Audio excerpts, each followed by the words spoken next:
center.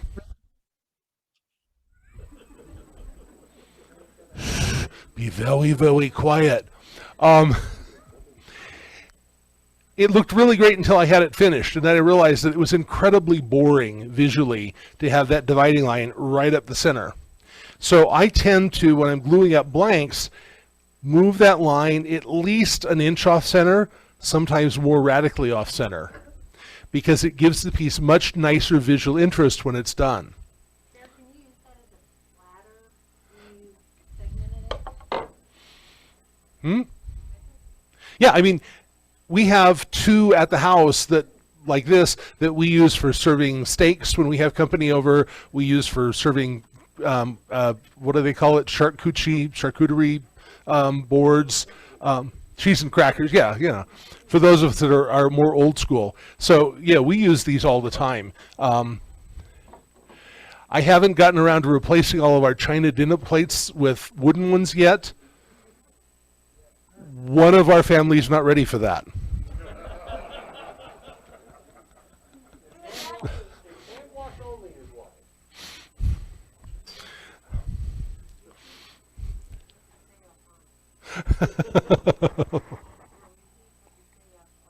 Oh, Marty said, yeah, it's because wooden ones are hand wash only. We had a customer walk into our booth once that saw like a big 16-inch salad bowl, and she said, "Oh my gosh, I've been looking for one of those. I inherited my great-grandmother's, and it broke the first time I put it in the dishwasher." Elisa's face went from a welcoming smile to a painful grimace, and I put my hand on her shoulder and I quietly said, "You can't hurt the customers." And Elisa very patiently explained that if you don't want your great-grandmother's wooden dough bowl, put it in the dishwasher. It's a quick way of disposing of it. For food use, wood is, by its very nature, antiseptic. So it's very safe to use wooden utensils. You don't have to scrub them with harsh detergents. You rinse them off, maybe a little dish soap, rinse them off, dry them with a towel, and set them to dry. And they will pretty much cleanse themselves just like a wooden cutting board will. So they're very safe to use. The finish I use at home is called Tried and True. It is flax oil, linseed oil, that's been oxygenated. I'm oversimplifying slightly, but the health warnings on the Tried and True are, if you drink a lot of it, you may get an upset stomach. And if you soak your hands in it, it may irritate your skin. Those are the same warnings that are on the olive oil bottle that I cook with. So yeah, I like Tried and True. I also use Mike Mahoney's walnut oil and beeswax, which is what I'm going to finish the platter that I do tonight. Design, there's a lot of design opportunities in a platter. If I am designing something that is purely to be used as an eating plate at like a potluck, this is the design for it, because it's giving me the maximum volume of food that I can put in that surface. It is not necessarily the most attractive piece. The small cherry piece that's passing around is pretty much that shape. It's a great eating plate, trust me. Yes, Dr. Heckman, for my salad and other good... you can do something that has a very square rim like this, which this square rim then becomes a perfect opportunity to do some carved decoration. Or the very classic sort of pattern, which is what I do most of, is with a kind of extended downward sloping edge.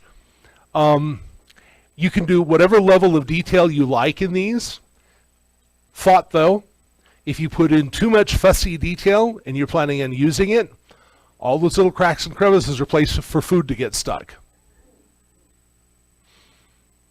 If it's going to be hung on the wall, you don't care. If you're going to eat off it every day, it makes it a little harder to wash. So, any questions so far? Boy, this is going to be a short demo with no questions. For tree wood. My particular favorites for platters are maple, box elder if it's a little on the harder side, walnut. They're all fairly easy to turn, fairly closed grain, so they don't collect stains and things. But pretty much anything. I love making the platters out of the bubinga. It's extraordinarily tough to turn, but simply stunningly gorgeous when it's done. The yellow heart is also very nice. It depends on the supply though. Poplar is a great wood to practice on, and I personally like the green color. Some customers don't so much like the green with food, so they buy the walnut and elm and other ones. The only thing with poplar is when you're turning it, it comes off statically charged and it sticks to everything. I came out of the shop the other night after finishing that one, and I'm over to the sink, wash all the way up, dry. Still got poplar dust on my hand. When I go to start laying out, this is a very handy tool. This is from Craft Supplies, and basically it's a 15-inch diameter circle of plastic with a hole in the middle and circles up to 14 inches. The reason I like this for laying out a platter is it's clear, and I can put it on top of the piece of wood that I'm looking at going, okay, where is the center of this? And this grain's going to look better if I move this over a little bit. And then I can put my awl in the center of it and draw that circle. So I really like this. It's simple, it's straightforward, and I think this was like $12 or $15 maybe. You can get a smaller one on Amazon, but I prefer to support Craft Supplies when I can. Yes, ma'am.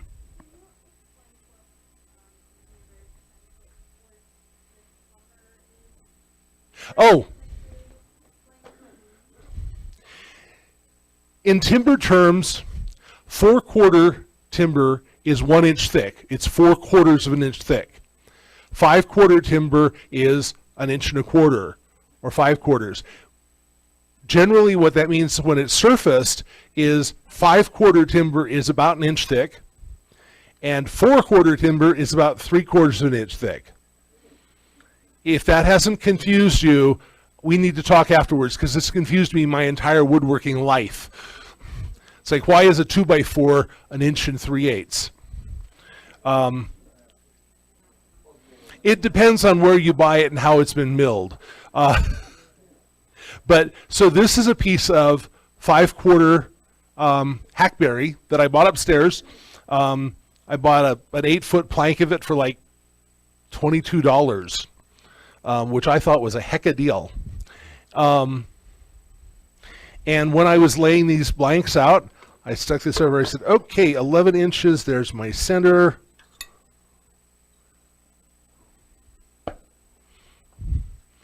I had a pencil earlier. I'm going to stick this pencil in the hole, and I'm going to draw that, and then I'm going to move down the board, line up that 11-inch hole, and continue on down the board. It made laying these out really fast, because I had to cut like 25 of these for a Ladies of the Lathe class that I did 2 years ago. So you can also use this when you're laying out bowls and things. It's a heck of an investment for 12 or 15 bucks. You can start a platter out on a screw chuck.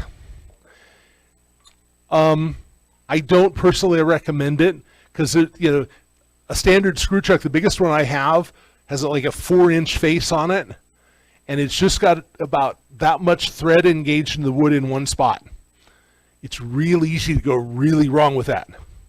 So I use a standard faceplate. Guess I don't need to keep the price tag on here. Or maybe I do.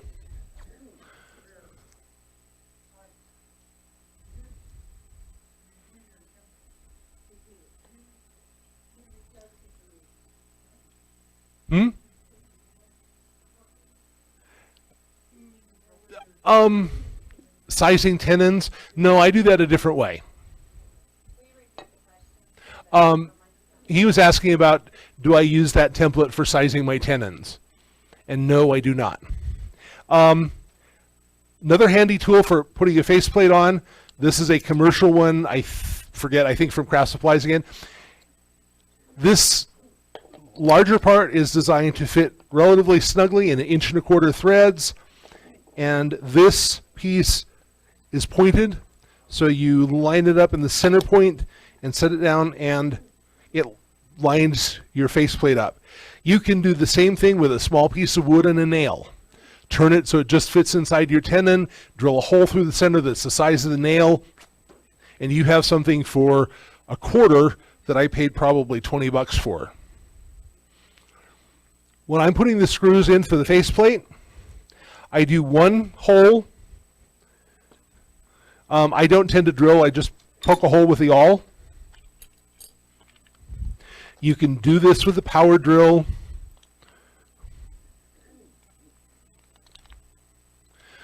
But to me, there's something extremely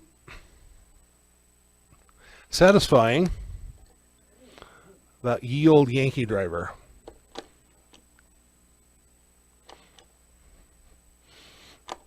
And when I'm demoing, I don't have to carry a power drill. The reason I do one hole, put the screw in, is that sets the faceplate in place. If I try to mark all of these holes without putting one screw in, the chances of them all lining up is very small. So now that I've got one in and the center marked, I'm going to come back through. I'm going to poke holes. This is a square pointed awl, which means it creates a nice hole that the screw will bite into really quickly. They're pretty common among cabinet makers, use them a lot. I happened to order this one from Blue Spruce Tools because it came with this lovely walnut handle and this twist that I dearly love. I paid a lot more money for that than I needed to, but it's something I have in my hand probably all told an hour a day, and it brings me pleasure to have that. So to me, it was worth that extra money I paid for it. It's like sometimes I make tool handles out of ebony and rosewood. Nobody ever sees those, but I know when it's in my hand what that is. It's just a matter of, something that makes sense to me personally.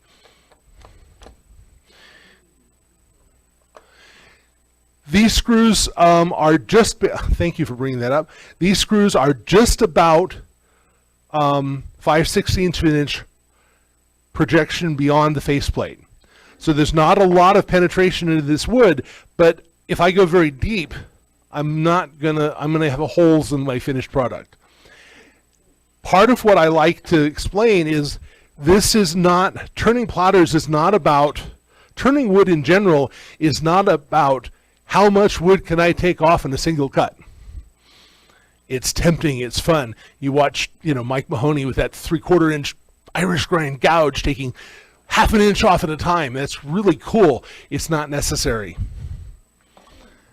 How many of you took shop class in high school and remember the teacher saying, let the tool do the work?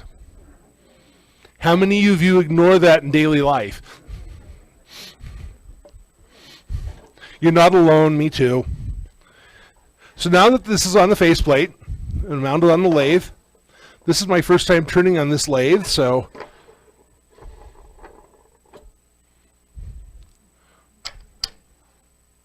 you want to make sure this is fairly snug, but not, as Elisa would put it, bear tight. Bear tight means you need to go find a bear to take it off for you. Now, because this is lined up fairly well in the center and I was reasonably accurate with the bandsaw, this piece is fairly nicely in balance. So the first thing I'm going to do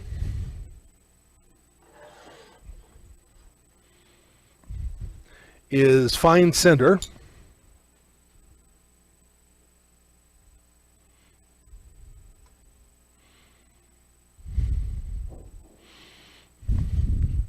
And I know that for the way I turn, I want the tool rest to be about 3/8 of an inch or so below center. That's my preference. It's where it works well for me. My body, you know, when I'm holding the tool, the cutting edge is about where I want it if the tool rest is there. If the lathe is a little lower, I might want to adjust the height of the tool rest or higher.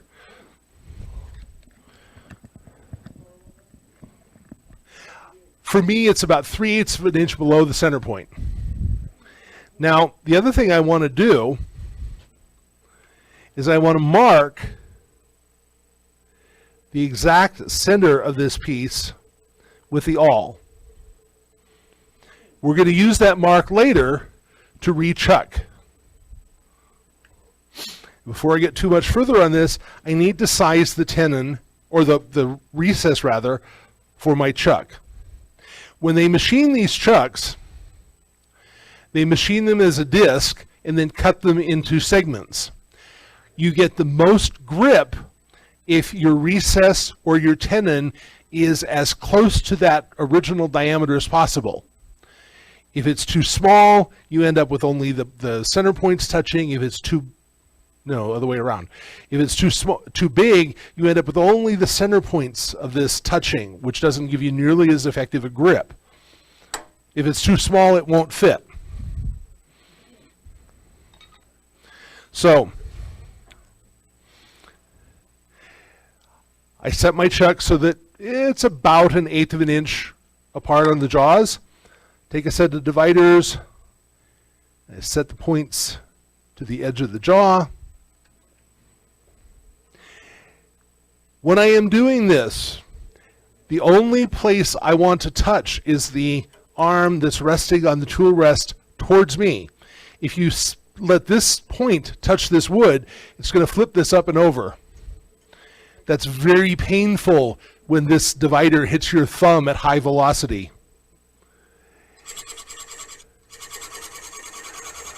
But I'm letting this point make a mark that's even with this point here. That way I know exactly where that chuck recess is. I do these on a recess because it uses a lot less wood, and if I'm a little careful when I'm cutting it, it gives me a lot more support. And for anything up to about 13, 14 inches, I'm comfortable on, what is this, a 3-inch jaw, I think?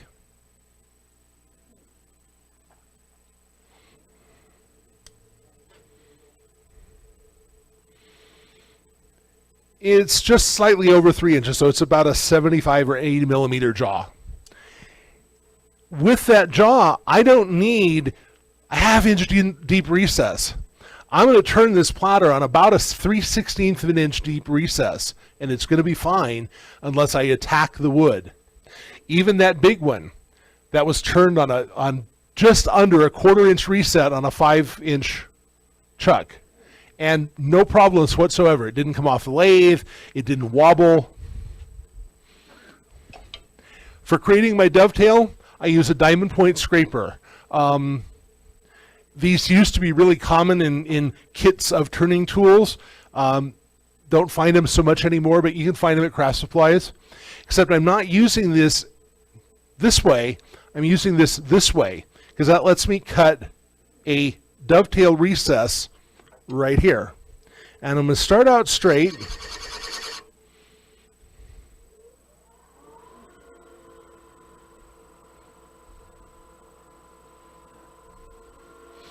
About 1300 RPM sounds right. And I'm going to cut in straight. Then I'm going to take the tool and angle it.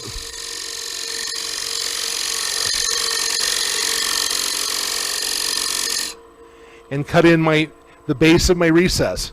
Now I know from looking at this tool that I need at least, what is that, a little over 1/4 inch? That's not quite that.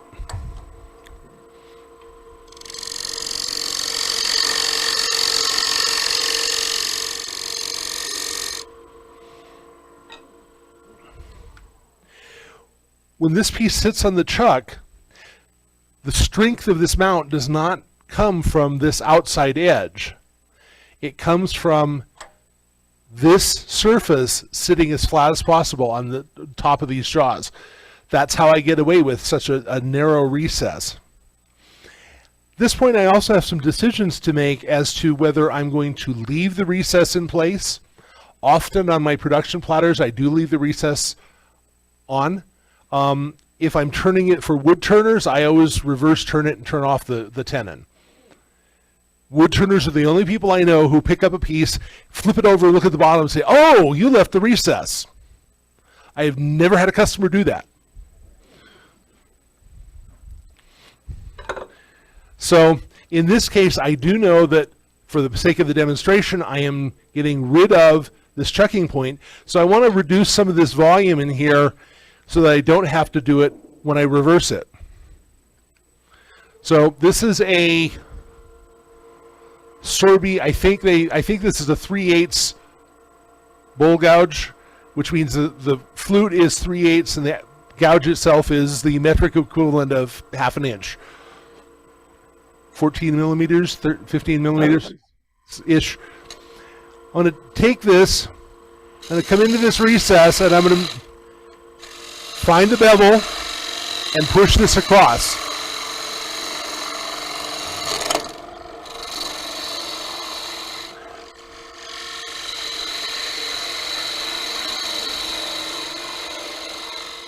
I'm leaving this bit of a stub and that center point for when I go back to reverse it.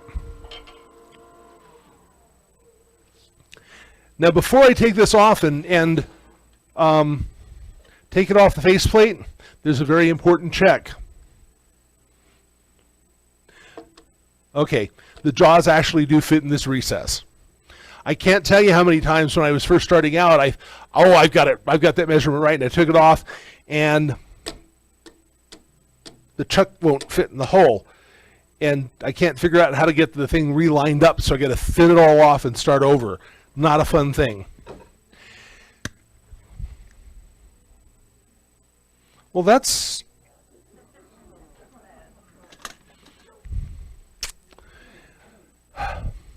I don't like turning large things without a full face mask. I really don't like turning them without safety glasses, but oh well. That's fine. It's hard to find ones that fit over my glasses into my capacious cranium, which is a nice way of saying big head. The size of the base is something that I look at. You know, a lot of turners will, try for the smallest possible base, so it has this really graceful look. Goes back to that whole eating thing. If you're trying to stab that little cube of cheese that's toward the rim, you don't want the whole thing going ping. I find that somewhere around 2/3 to 3/5 is about right. If I did want to go half, which is a little small, I'm measuring the radius, and then I can do this.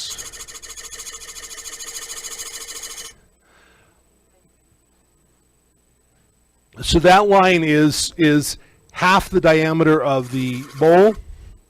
That's a bit small for the base of a platter.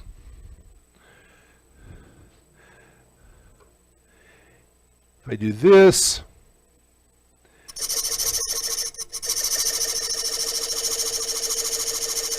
I can't tell you how to measure that. I'm eyeballing it, but this is right at 3/5. That gives you enough edge that it's going to look graceful and enough stability that it's going to be stable while it's on the table.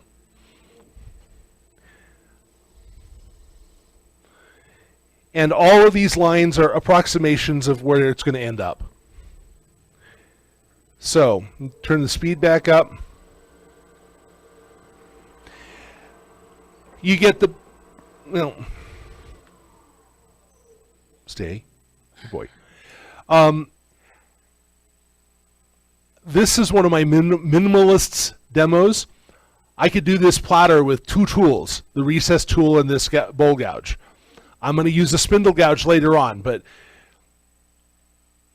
I prefer the Irish ground or sweatback ground or fingernail grind or whatever this is called by the manufacturer to the traditional flat across because it gives me a lot more versatility. I prefer a push cut, which you'll hear Stuart Batty and a lot of the other turners talk about a push cut, because it's keeping the bevel in contact with the wood so that the cut is best supported. I am going to commit a little bit of heresy here. Don't worry, it's not the first time. No new tool is going to make you a better turner.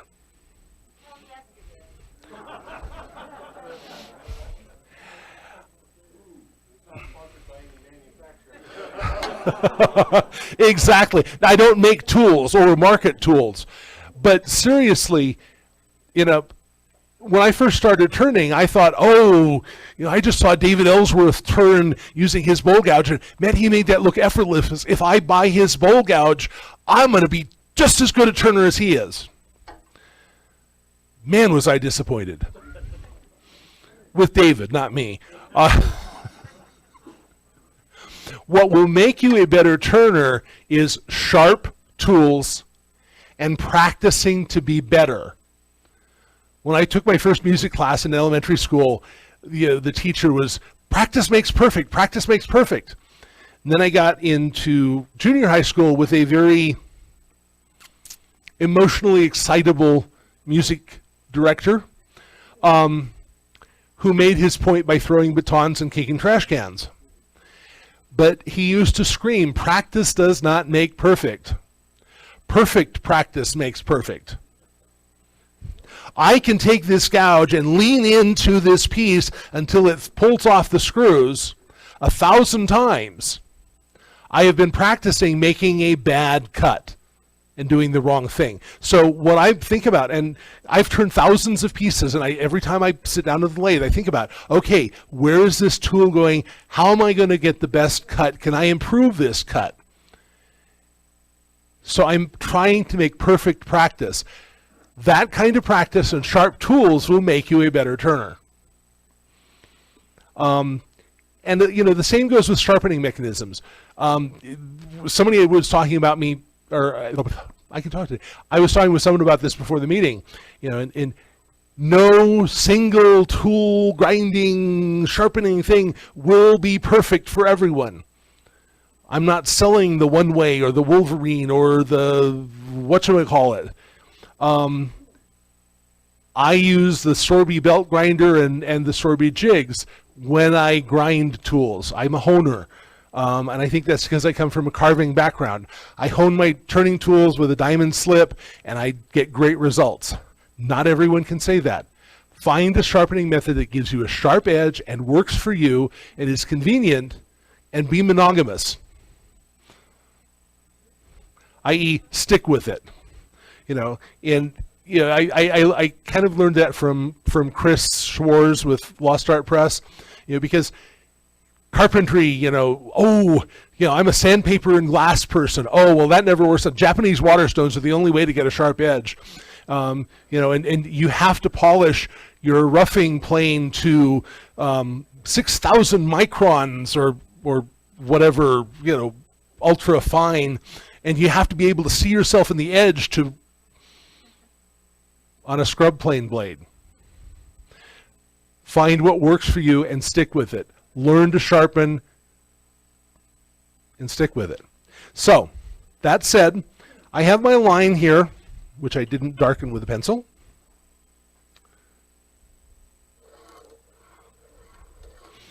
That's roughly where I want the upsweep to start.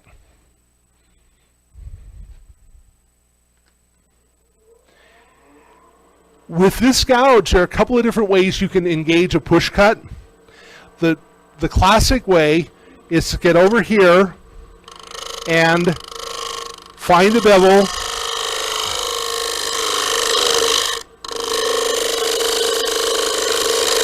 and start pushing. This works for me because I got a lot of meat here. I got a lot of strength here. Not everyone's going to feel comfortable with their arm hung over like this. At the very most, you want to have your elbow on this tool and straight. That's still quite a reach for a lot of people. With this tool, I can still get that bevel rubbing cut here. And all this hand is kind of doing is closing, guiding the tool.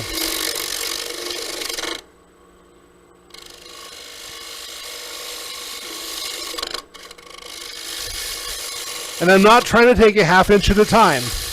I'm taking a little less than an eighth with each cut. You'll also notice that I haven't addressed this outside edge yet. We'll get there.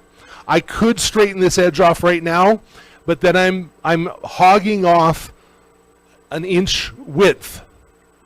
If I get this lip defined first, then I'm trimming off a ¼ inch.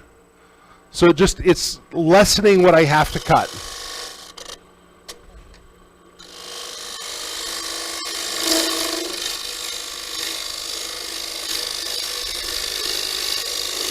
And when I'm doing this cut, I could just whack this off straight and then try to go back and get the shape I want.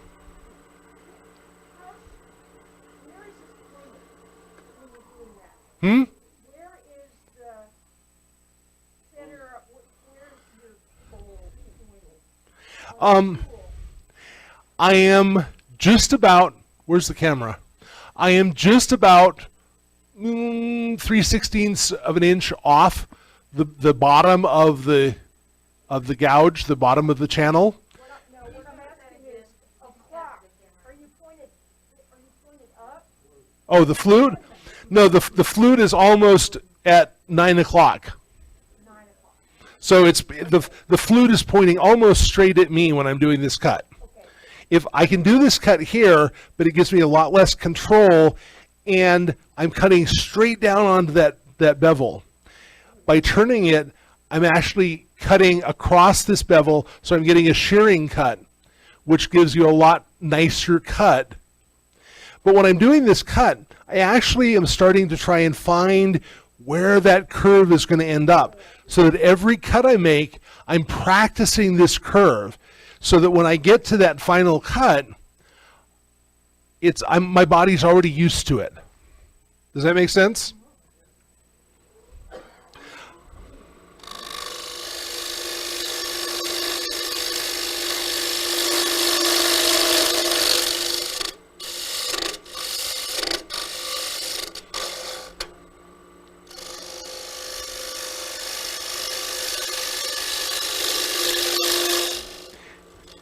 And if you notice, when I get to about here, I keep finding myself with a lot deeper cut than I want to make. So I'm going to step back and come back to this light cut.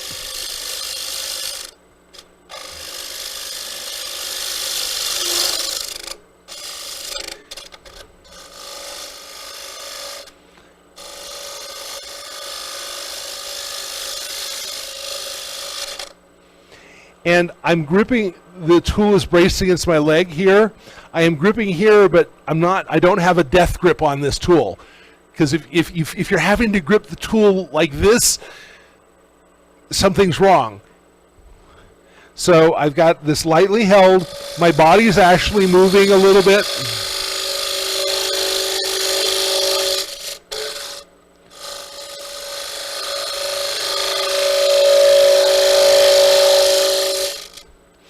And do you guys hear when I start getting this edge, it starts getting really loud?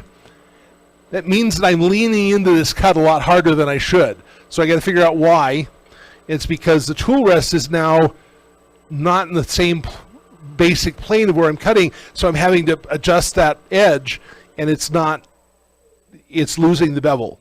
So when I get to this point, I'm going to take ish. See, asked if I was still at 1300 RPM and ish. See, my lathe does not have this fancy digital readout. Ooh, I'm at 1550. So my lathe, it's like about halfway should do. And of course, You always should turn the lathe off before adjusting the tool rest.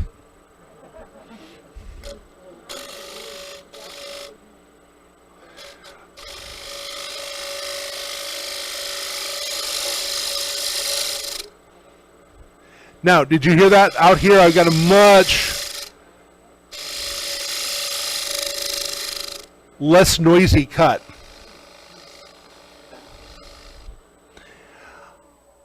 I could, but I'm not trying for, what Don Derry called a hero cut, which is making this perfect in one pass.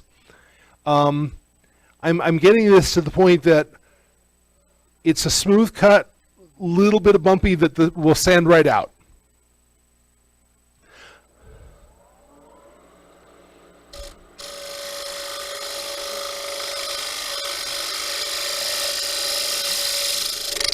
Okay.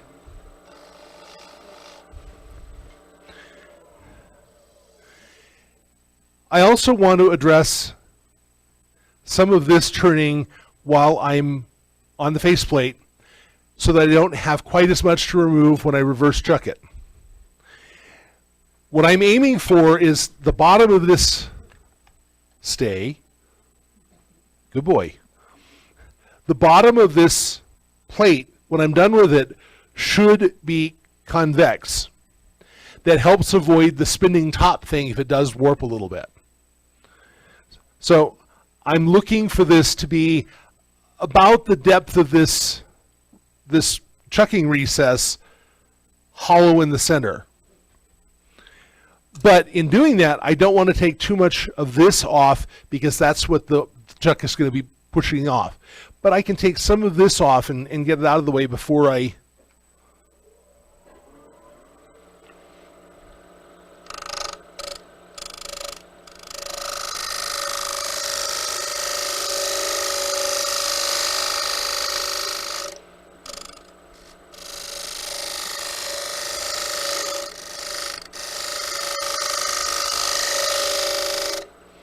Okay, that's about all I want to do there. When you're turning, especially a larger piece like this, the tools are not the only sharp thing you'll be dealing with. The edge of this thing can be very, very, very, very sharp. And don't matter how many times you've done one of these, if you accidentally get your arm here looking at it while it's spinning on the lathe at 1500 or so RPM, it will leave part of you behind. While it's still on the faceplate, I want to true this edge up just a little bit. So I'm going to move the faceplate around.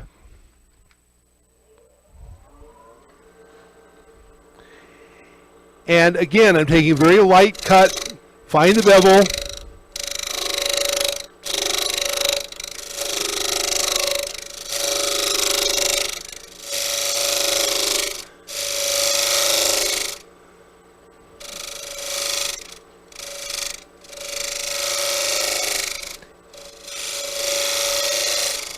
And you'll be able to hear when it goes from still rough to smooth.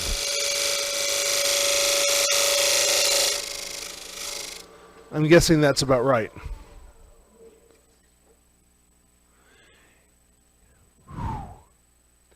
And this hackberry tears out like mad. This, I don't know if you can see it on the camera, but this right here is what you want to avoid getting your arm against. Because that baby be like a circular saw.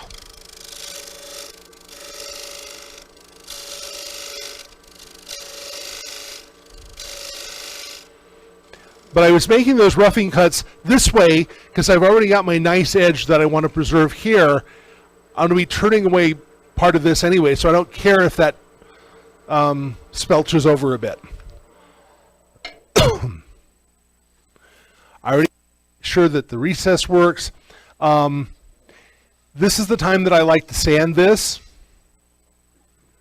This is a really good reason for all of you to be wearing your masks.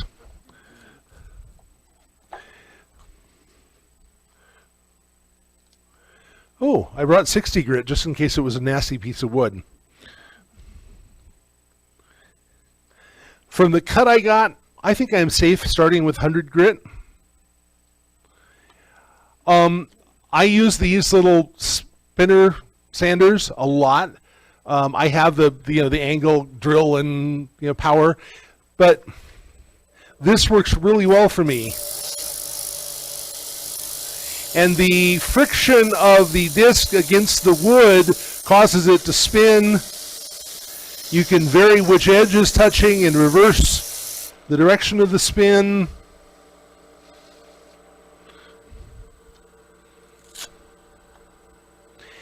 And if you've done a reasonable cut, that's how fast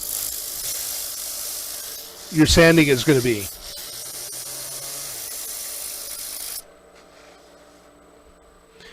When I'm sanding light colored woods or pretty much even dark colored woods, I look for white streaks while this is sanding. Because if I can see a nice wood color here, that means I don't really have any tear out or any grooves that I'm worried about. But if I start seeing a white line or something appear here, it means I need to stop and see what's going on. And sometimes it's not a problem. I spent half an hour trying to sand out a grain streak once. And it wasn't until I turned the lathe off going, oh my God, never mind.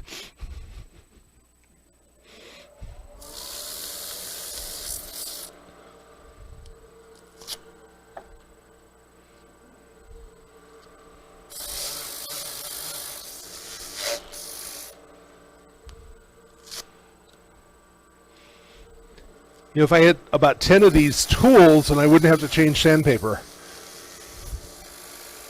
But be a lot more kit to carry, I guess.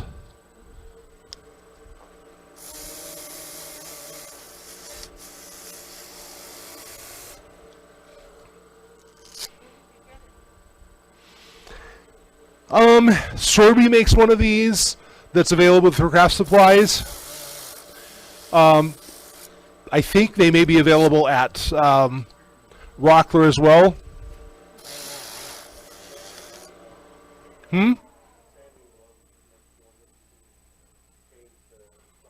Oh, okay. Sanding Glove is the other place that makes one that has an adjustable head on it, so you can either do a 2 or 3. Went to 400. And that was not an onerous amount of sanding. I'm relatively pleased to be able to go, oh, hey, look, I'm done.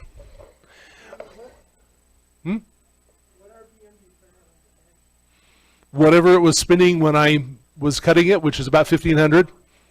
Yeah, large pieces and salad bowls, I'll sometimes turn the speed down. But with that little guy, because I can vary the speed of it by fiddling with the angle a little bit, I don't feel the necessity to lower the speed. But if I did, if as I was doing that, I found, I saw like a white streak where there was grain tear out or something, I'm likely to stop the lathe and hand sand that area where the tear out is. Because it's a lot easier to sand away a little section of tear out than to sand the whole surface down until you get to the bottom of that section of tear out.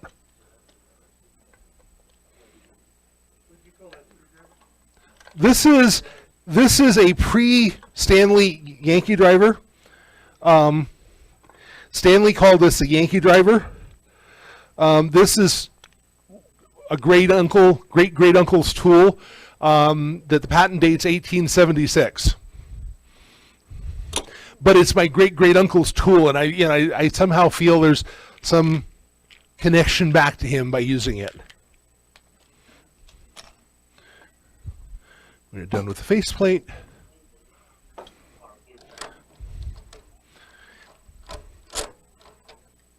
I realize that the scroll chucks are kind of out of fashion these days, but I have them and I like them, so I still use them. The one thing, remember earlier I said, that these are manufactured, round and then cut. That also means that when you put them on, they. Oh, come on. Okay, I guess there's only one. Okay. I was trying to get it to stop in the lock. What I like to do, in case I take this off and remount it, I will take a pencil, and once I get this snug,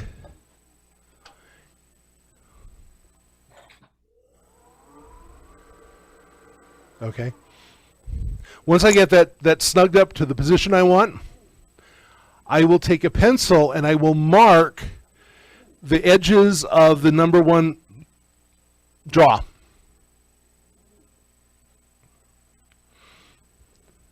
So if I have to take this off and put it back on, I can line that up with right where it was on the chuck, and the likelihood that it will run true is much better. So now we just take the insides out of this.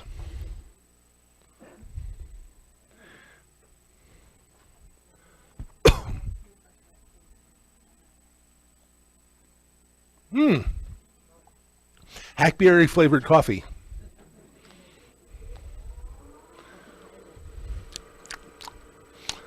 It's a little woody. So the first cut I'm going to do on this is just to true up this edge and take those sharp bits off, which is this right in the bevel hole cut.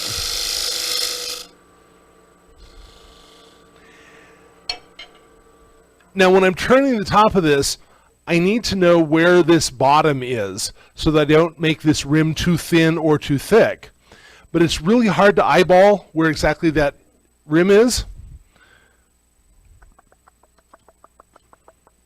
Ah, goody, I forgot my calipers, or my thickness calipers. These will do. So my trick is, usually I have thickness calipers, but apparently they're sitting at home where they're the most useful. But I'm lining 1 point up on the bottom of this line and holding it straight here, which tells me exactly where this point is on this side of the piece.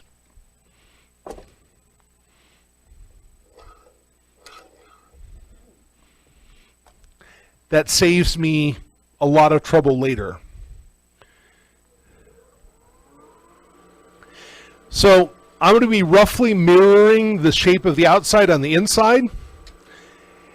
I'm not going to take all of this meat off here first, because this thickness of the wood here is actually supporting the outside of the wood. So I'm going to take off part of the rim,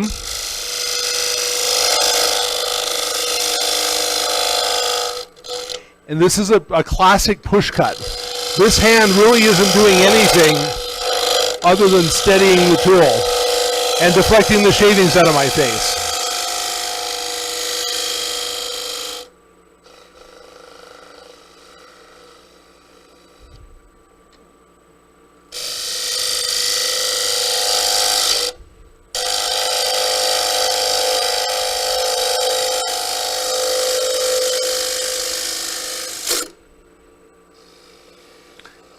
When you start getting toward that ridge, you want to stop before you hit that ridge, or it does what I just did, which is more a little spooky than dangerous.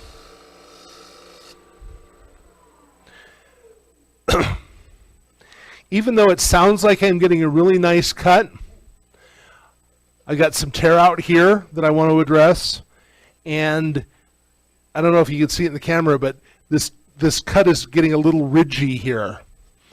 I don't intend it to be that texture, which means this piece is starting to move just a little bit. That's normal and usual. So what I'm going to do is I'm going to gently support the back of this with my hand while my thumb guides the tool. There's no way that you're going to stab yourself with this because there's a piece of wood in the way. If you're pushing on this so hard that your fingers start to burn, you're pushing too hard. Sonny will appreciate this. If you've got chef hands like I do, sometimes it's, they get hotter than others. I don't notice it because I've handled so many hot pans in and out of the oven and stuff. What's the family joke? You know the difference between macho and stupid? Spelling. So I'm going to gently brace the back of this. Again, the tool handle, I'm holding on this nice fat part, and I'm braced against my hip.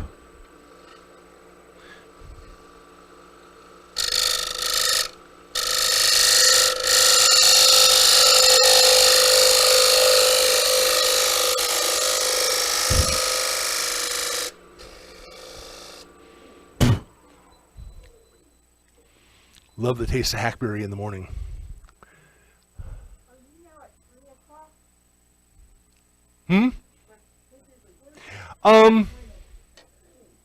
1 o'clock. So I haven't laid this fully over on its side. I'm trying to get just that little bit edge. And I've still got a little more roughness in there than I'd like, and I still have this bit of tear out from the bandsaw.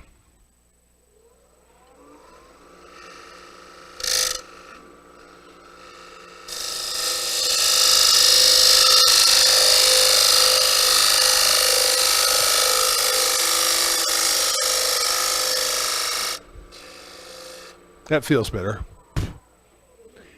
Your fingers are actually a really good gauge of texture, and they're a good gauge of change in thickness.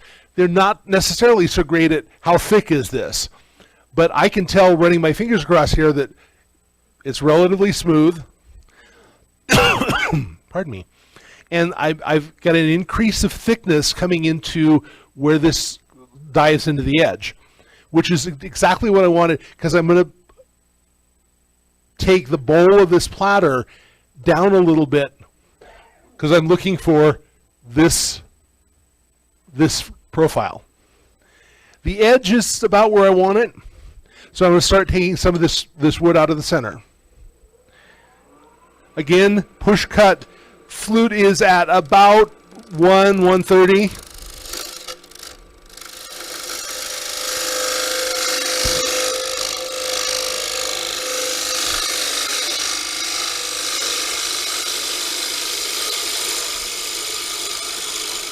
My left hand isn't doing anything other than hold the tool down on the tool rest.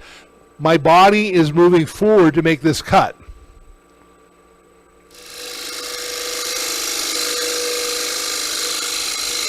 And if I need to adjust the depth of this cut, it's by moving my hips back and forth, not here.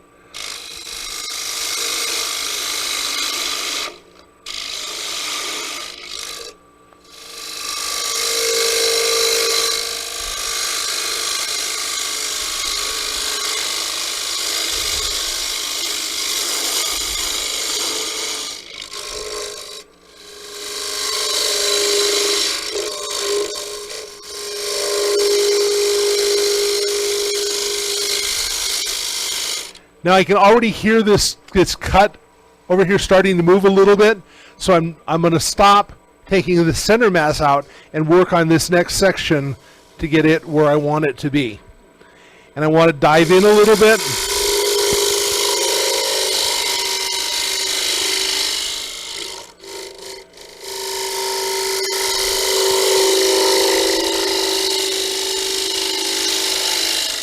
And you notice I'm defining this curve with my whole body. I'm shifting from my right foot to my left foot as I make this cut, which gives me this nice curve. I'm not trying to do this, because there's no way this cut is going to be steady.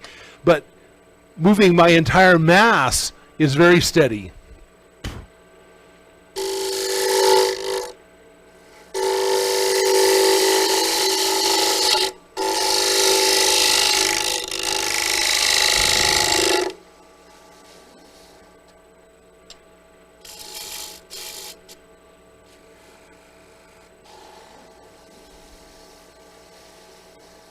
Okay, I've got a nice curve here, feeling it's about the thickness I want. On a piece this thick, I'm aiming for somewhere between 1/4 and 3/8 of an inch thick across the bottom, give or take. Too much thickness will make it sensitive to heat, and it might crack if you put something hot on it. Too thin, and it might break when you pick it up. Practice will tell you, but I'm aiming for somewhere between 1/4 and 3/8 of an inch thick on the bottom, and the same roughly on the edge. The thickness is going to increase a little through this transition, just to get the look that I want. So I'm going to come back to the center.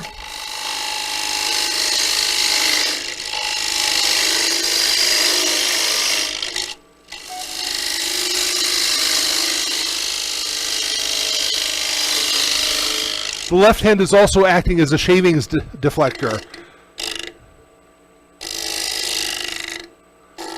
You can hear how much this outside has moved when I try to pick up this cut.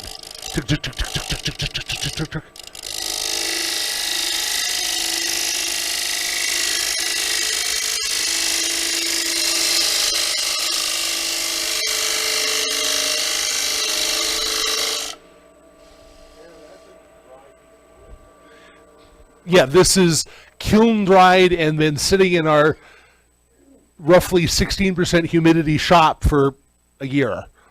So it's bone dry. Again, I'm going to feel this profile. I have a touch of a little bump here on one side but not the other, so that'll sand out. When I'm making this bottom, I prefer not to have a hump in the middle of the bottom. I prefer to have it slightly dished all the way across. Visually, because we're used to seeing things settle in the bottom of the center of a plate, that's what people expect to see. If you have a little hump in the center of the plate, people will think it looks weird. Does it affect its usefulness? Nah.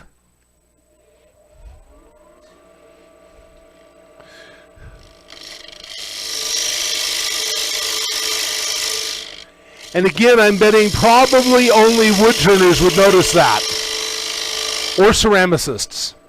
Ceramicists get just about as picky about shape and things as woodturners do.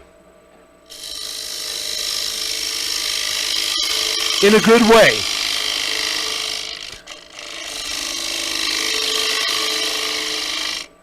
So again, I'm taking off little segments at a time. Now I'm going to start approaching the center. The wood is moving a lot slower in this center than it is at this outside edge.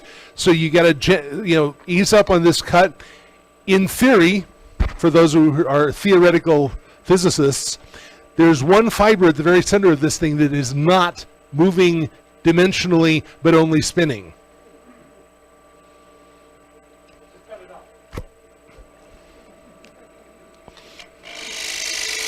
I'm not here to have theoretical physicist debates. But it just means that you've got to cut slower through this section and watch, because when you hit that center, it's going to break off and want to throw your tool.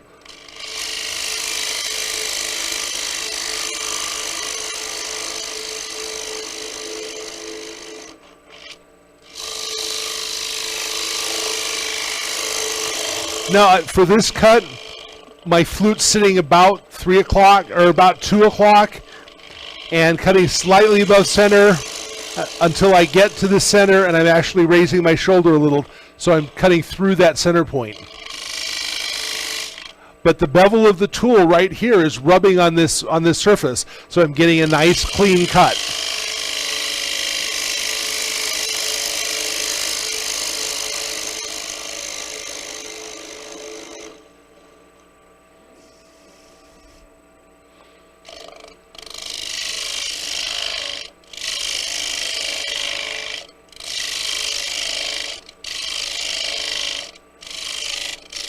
Come on, baby.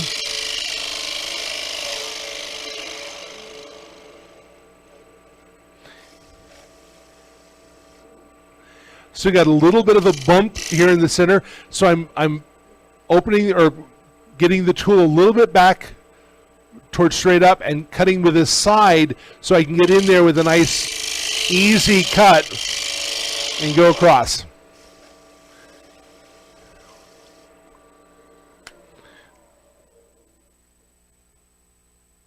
Got a little bit of tear out in the center there, which I don't like, but I'm having a hard time picking up.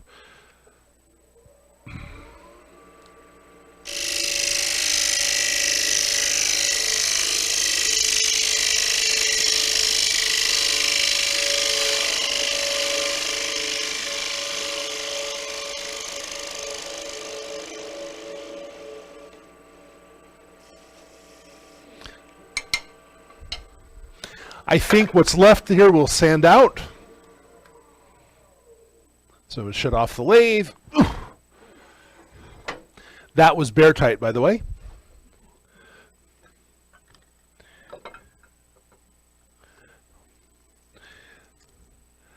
I can't tell you how many times Elise has walked up to me going, with a water bottle or a jar of pickles or going, okay, it's bare tight.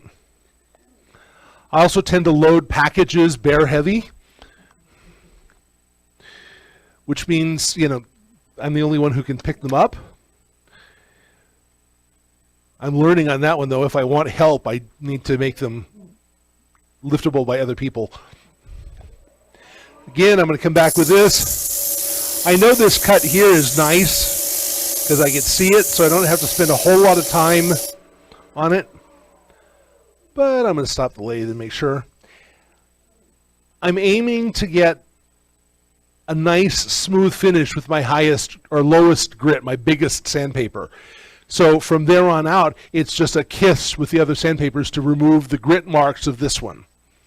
You don't want to be standing out nicks with 400 grit because you're going to be spending an awful lot of time sanding out nicks.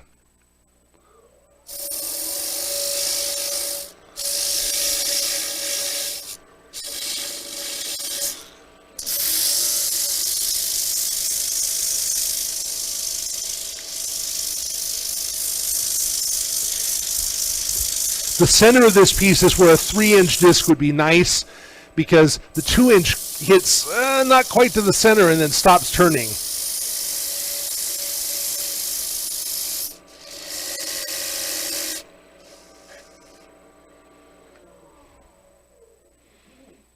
I got a little bit of a tear out there in the center, so I'm going to hand sand that. Craft Supply Strikes again. This is Velcro on both sides, so you can just take your regular sandpaper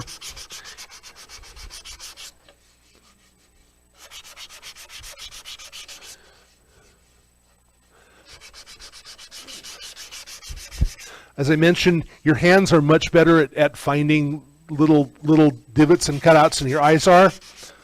I'm happy with that because this is going to be donated to the club for the holiday auction.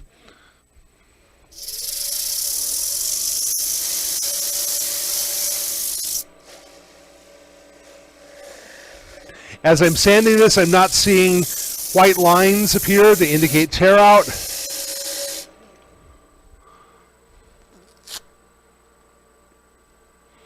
So I'm going to quickly run the grits.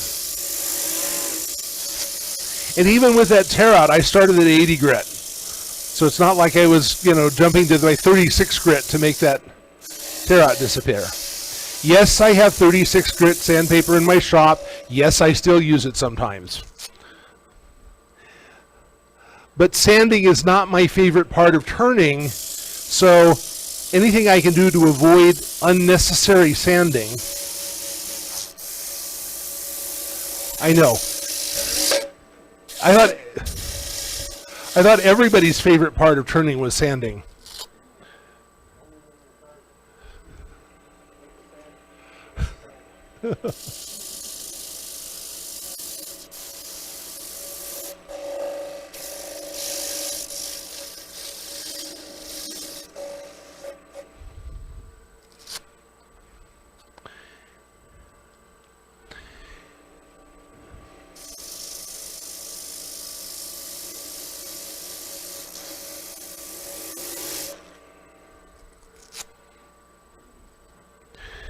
La da da da da da da da da da da da da. Oh, sorry.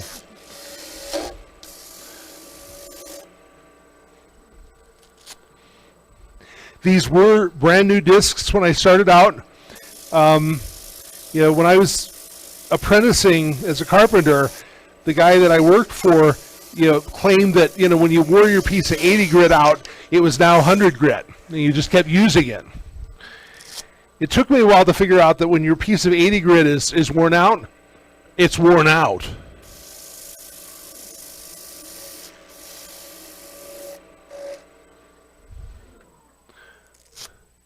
Oh, one more.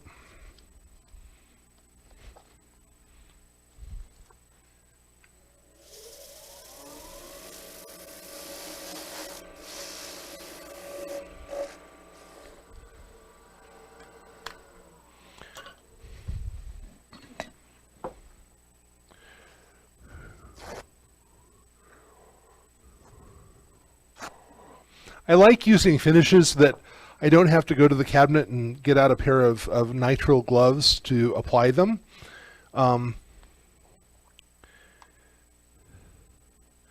Which does not apply to the finishes we use on our miniatures, because they're a lacquer finish, but most of the finishes I use on other things in the shop are these guys. This is Mahoney's Walnut Wax. I'm going to rub this into the surface nicely while it's still on the lathe.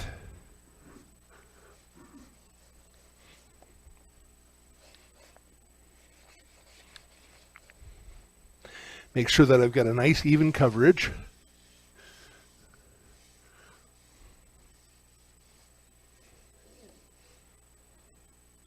This is a piece of paper towel and not cloth, so I'm comfortable doing this. I'm trying to create enough friction that it's developing some heat, because that's going to help cure this oil and make it dry enough that I can flip it onto the reversing.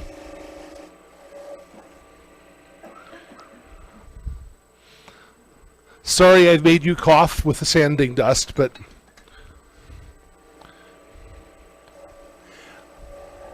this is a blue shop towel. It's paper-ish, but if it gets stuck in something, it rips away. If you're doing this with cloth and it catches on something, it can take fingers and other things with it and rip things off chucks. So I always use paper towel type products for this. Sorry, environmentalists. So now comes the fun part, is getting this off and turning away that base. Time check?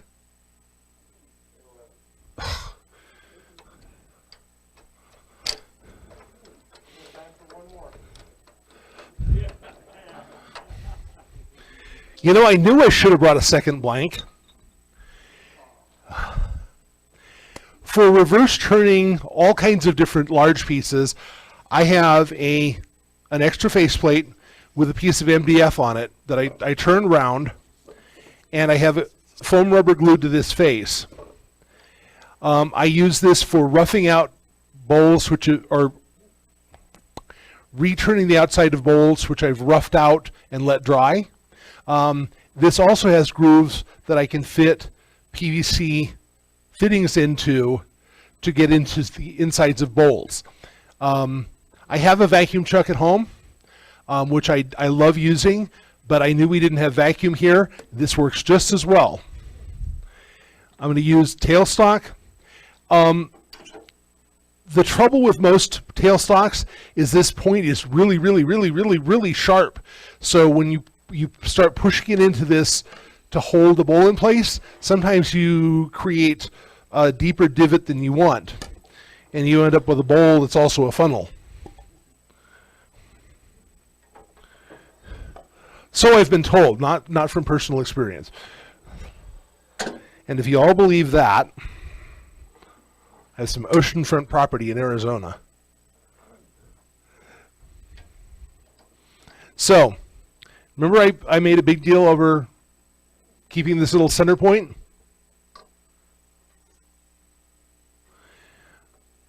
I'm not going to crank this down yet because I want to see how true this is running. And I'm going to use a very sophisticated method.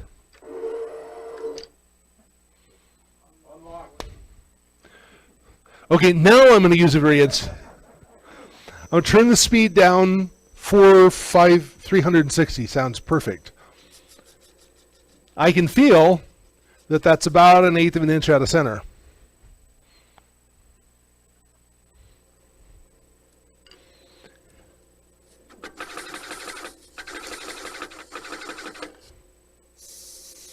Not so much. Clamp that shut. Because all I'm doing while I'm here is taking off this little bit of wood and this center bit. So I've left this so I don't have a whole lot of turning left to do.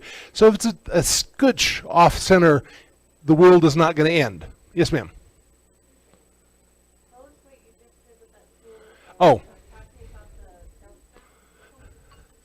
Okay.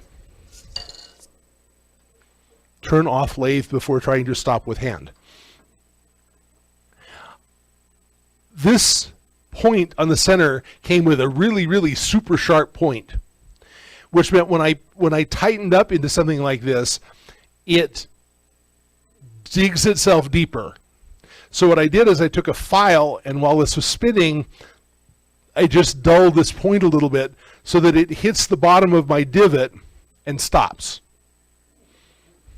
And it doesn't try and chew itself a new hole. What I was doing with this other tool, and any tool will do, I just find a square one, is I'm coming in beside, bracing it against the tool rest, and just levering it slightly.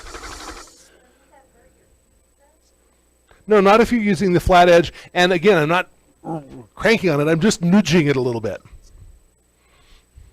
Nudging is the technical term. Yes, yes.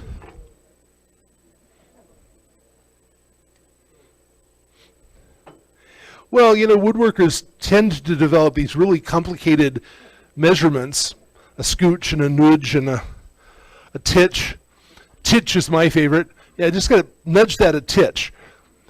So after I get this as centered as I think I can, I'm going to snug this tailstock up. I'm not really going to really crank that in there because there's not a whole lot of wood left here. If I really crank this in, it's going to go boop, to quote Hagrid. I'll turn my speed back up. Oh, sorry. Same bowl gouge I've been using all along. Gentle push cut.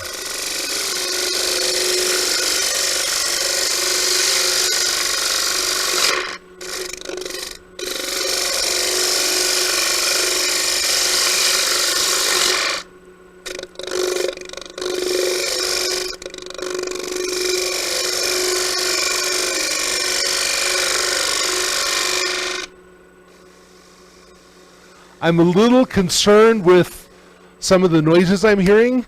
I may have this a little on the thin side. So I'm going to check. Yeah. So I've got a couple of little bumpy spots here that I'm not sure how much more I want to take off. I'm going to try one more cut.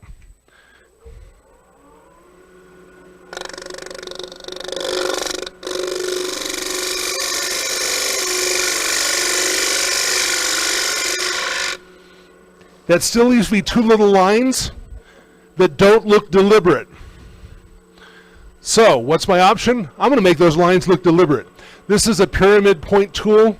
You can use the tip of a skew chisel or the tip of anything. I like this tool because I like it. And I'm going to say, okay, here's this one little line that I don't like. It's now a detail. Here's this other little line. It's now a detail. There's a slight little rough spot here that is now a detail. I'm going to switch to a spindle tool to get this last little bit out. And again, I'm not taking a lot at one time.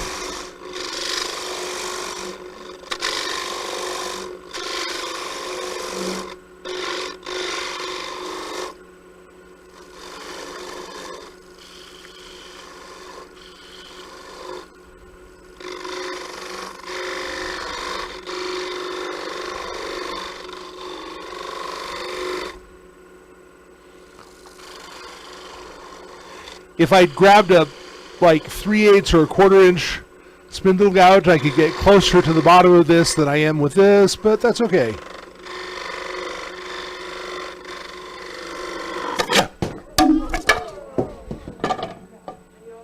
I'm fine. Just a note, stop before you hit that point.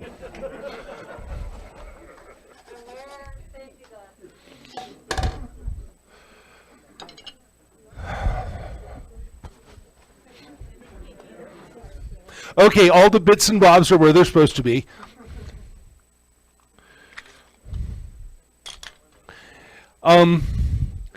So where I meant to stop with that is where there was still a little bit of this nub left, and I'm going to come back with a knife, and I'm just going to gently and most people would do this with a sander. I happen to have lots of hook knives around the house because I'm a spoon carver. So I'm just doing this nice little cut across the grain to smooth that off. And then I'm going to come back with 220, and I'm going to soften that just a little bit.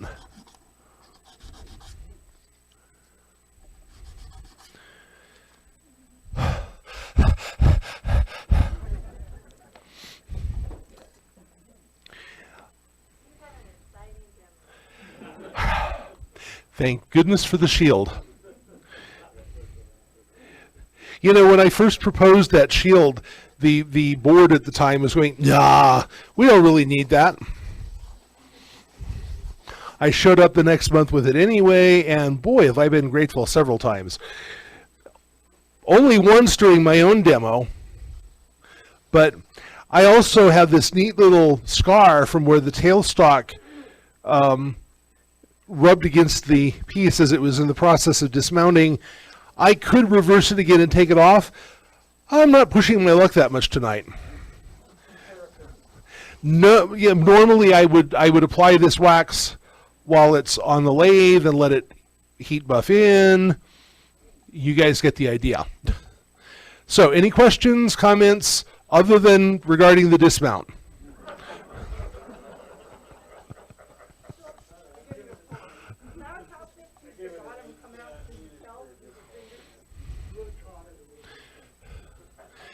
We're right about 3/8 here, and we're closer to a 1/4 in the center because we have this concavity so that it sits flat.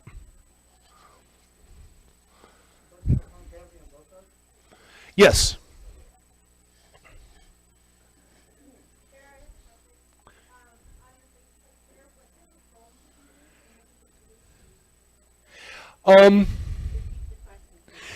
What kind of foam do I have and what kind of glue did I use?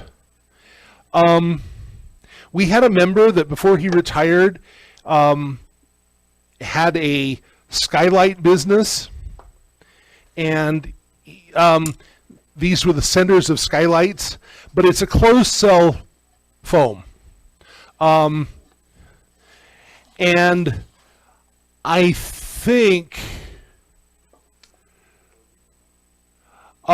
actually this I mounted with double face tape.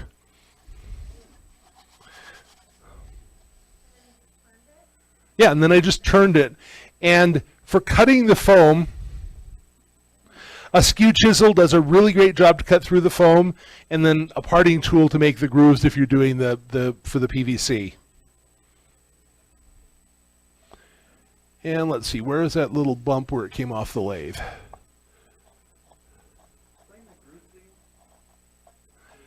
I have like a 6-inch, a 5-inch, and a 4-inch PVC coupler.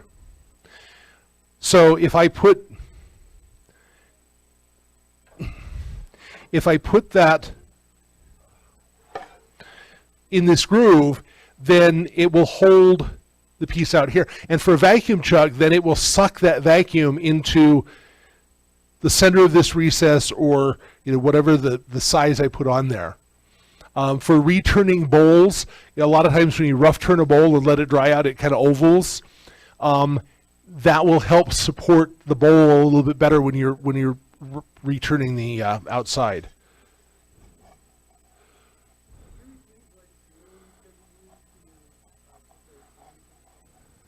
The grooves in the foam, I cut the groove itself out with a skew chisel, and then used a parting tool to create the recesses in the MDF.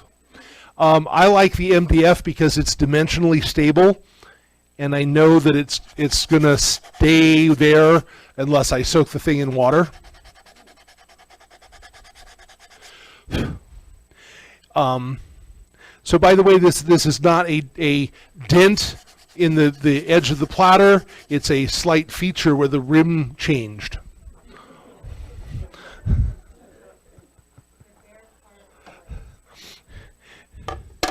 It was a design opportunity. Questions? This is Mahoney's oil wax finish. It's a walnut oil which he's treated so that it actually does cure and beeswax. So in about 2 or 3 days, this will be a pretty solid finish. I found that I have to refresh this for things that are used a lot, maybe once a year or so. The tried and true, I almost never have to refresh that finish. But the tried and true has an 8-hour dry time between coats. No sanding required. So, but How many coats do you put on a tried and true? Usually 2. But I mean, this is a single coat. This is one of the ones I passed around earlier, and this is going to dry plenty durable as a coat. And the finish is more for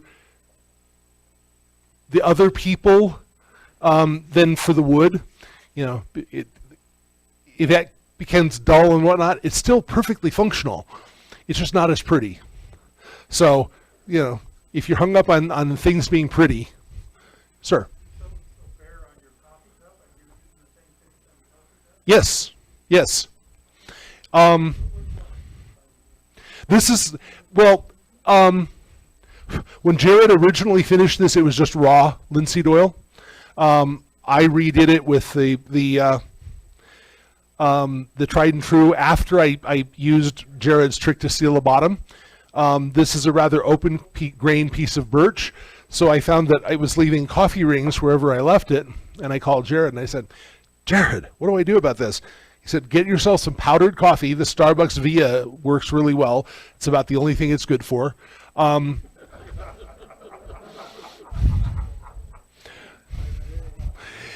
Pour about 3/8 of an inch of boiling water in the bottom of the cup, pour in the Starbucks Via, and let it sit overnight. Dump it out, let it dry. It will never leak again, because that hot water pushed that powdered coffee all through these pores, and then it sealed, and then I put the tried and true on it. This hasn't leaked since. You didn't stain it? Well, it's a coffee cup, Robin. You scrub it clean every time? Clean it up, just put another cup in there. There you go. There it is. Yeah. Did you use the plain tried and true or the tried and true that has beeswax? The most common one I use is just the tried and true Danish oil. I like the tried and true with beeswax for personal pieces, but it has a 24-hour cure time between coats, so I find that irritating when I'm making pieces to sell. It does last, I think, a titch longer.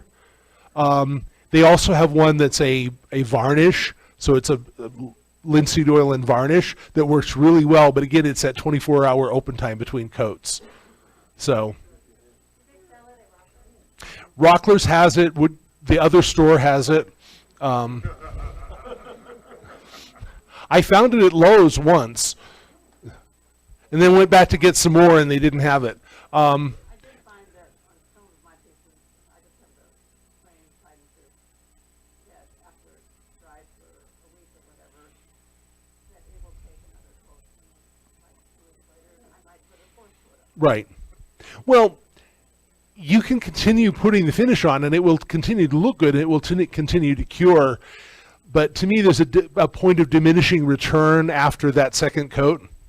Now, if it's something, this, because it's a slightly open grain wood, might require 3 coats before I felt it was thoroughly sealed. This cherry and the maple, single coat is all it's going to take, because they're non-porous, much more non-porous than hackberry.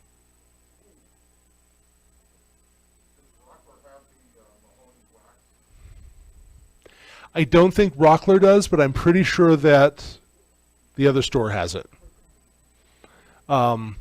Pretty sure. Yeah, I know Craft Supplies has it. You could order it direct from Mike for a while off his website, but I don't know if he's still doing that.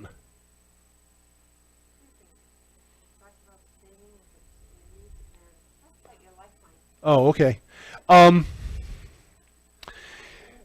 I made this really gorgeous set of fruit bowls out of this stunning piece of London plain. And Elisa really had a hard time letting me put them in stock. So they ended up on our shelves, and they ended up, well, as far as I was concerned, ready for use. And we went to a open house and took brownies. And I used one of those bowls for the brownies, and Elisa screamed at me beforehand, and then really, it was like, you stained my bowl, because it had little square brown splotches where the brownies had sat. So I took another coat of oil, and I worked it in there, and I polished it with the gray Scotch Brite, and those stains went right away.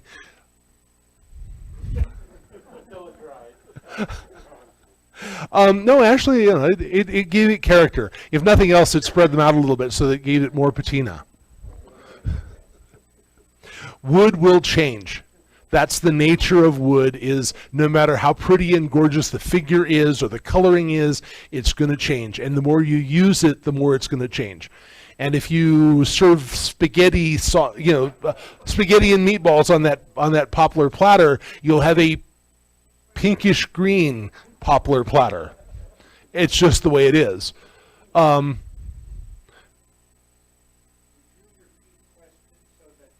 Oh, I'm so sorry.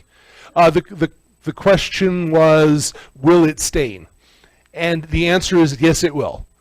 Over time, it will pick up. I mean, just the normal aging process of wood. This cherry plate here, if it sits in the sun, in a year, that's going to be a deep, dark red. And the sapwood is going to lose all of that lovely color that I love in it right now. That's what wood does.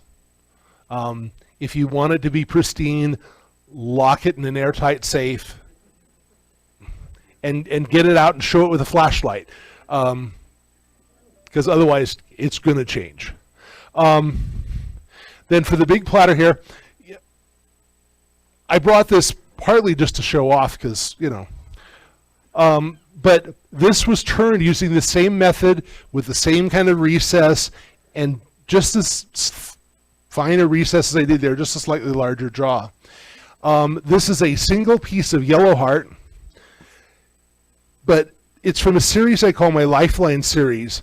So each of these lines I cut on the bandsaw when it was still a flat piece, and then glued it back together with epoxy with Purple Heart veneer in the middle.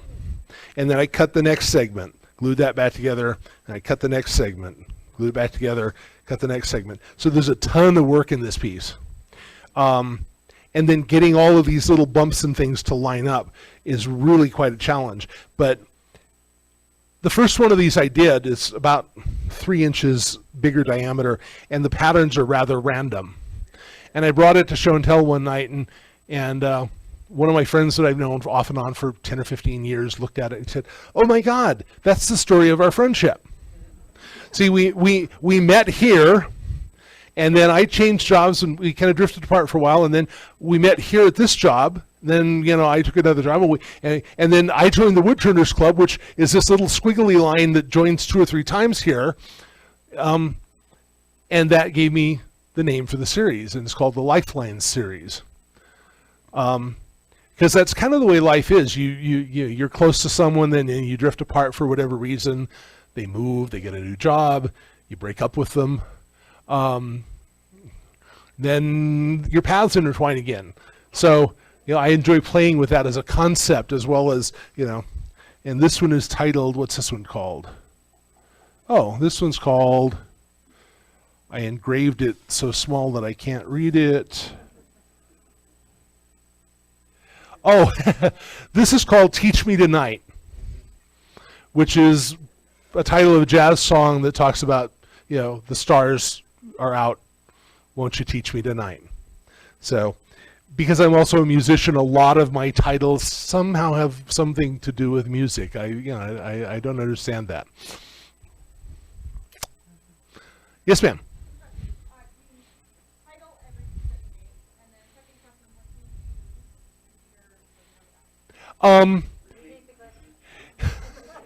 Do I title every piece that I make, and then what do I use to mark the back?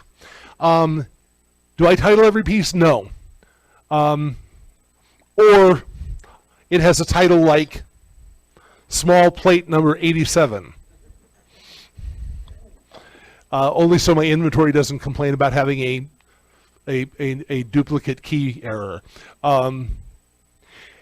Pieces that take more time and I'm more involved with, and if something tweaks me, I title. And then on the back, when I was doing this piece, I was actually signing everything and dating it with a little electric engraver, for $15 at the hobby store, little vibrating electric engraver. I've moved away from that, and I sign things with my rune, which is my initials in a binding rune, and then on full-size pieces, I do mark the kind of wood and the kind of finish, so that that if I remember the engraver, but say this piece says cherry and food safe. So my customers, when they buy this, know that they can use this for food. And then I date them using a 14th century numbering system that's very obscure. Because what we found is in the booth, when people are looking at things and they pick up a piece and they turn it over and they see it signed, Bear Limvere, 2008, they go, oh, this is old. What's new? So we stopped dating pieces, and people don't do that. But I also kind of want to know where, when I made them. So I started using this, like I said, it's a 14th century numbering system that you guys can figure out if you want to. So that when I look at that going, oh, this is a 2022. 1997? God, that's old. When Elisa and I first got into miniatures, I made a ton of things that were made out of wood. They were made on a lathe. They were kind of hollow and kind of round. And we sold probably 100 our first show, and another couple hundred in later shows that I look at now going, oh my God, I made that. Oh my God, somebody bought that. And I've actually gone back to some of our customers. We've got a lady that every time we do a show, she buys 4 or 5 pizzas. She's been doing that for 20 years now. She built a room box about yay big that is an art museum that is entirely filled with Elisa's and my miniature turnings. And for quite a while, she had that on display at one of the libraries in the mountains. And I'm, it's like, wow, she likes us. She really likes us. But I went back to Judy and some of our other customers that bought pieces and those types of going, I'll trade you straight across even for new ones that I'm proud of. And they're going, no way. This is a first-year bear. I'm going, yes, but it's ugly. But it's a first-year bear. I have one of every year, every show you've done, and I have an entire collection, and I have it lined up by date. I'm going, oh, shit.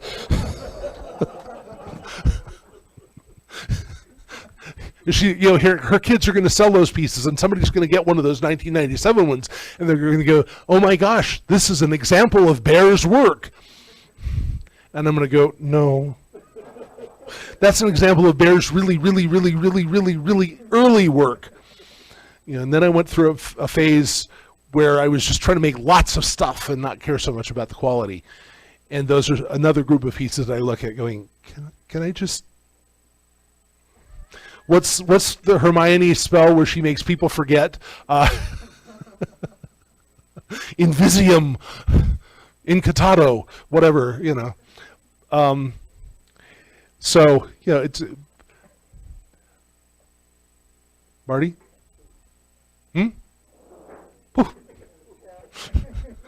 Any other questions? Any other answers? Smart aleck remarks.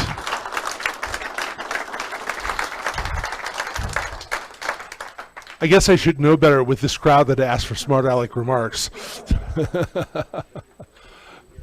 In the words of my mentor, that's all, folks.